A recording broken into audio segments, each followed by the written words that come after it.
क्या? वो तुम्हें खदीजा बाजी का बेटा याद है, जुबैर? हाँ, क्यों? तुम्हें कैसा लगता है? ये कैसा सवाल है? बताओ तो। ठीक है, मतलब काफी टाइम हो गया उसे मिले हुए। पाकिस्तान आ रहा है वो। तो ये कि मैं चाहती हूँ कि तुम दोनों की शादी हो जाए। अगर तुम कहो तो मैं खदीजा बाजी से बात करूं?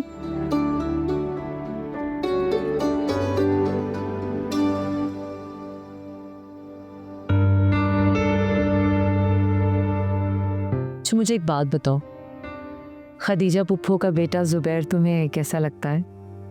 ठीक है, मतलब काफी टाइम हो गया उसे मिले हुए। पाकिस्तान आ रहा है वो। तो ये कि मैं चाहती हूँ कि तुम दोनों की शादी हो जाए। अगर तुम कहो तो मैं खदीजा बाजी से बात करूं?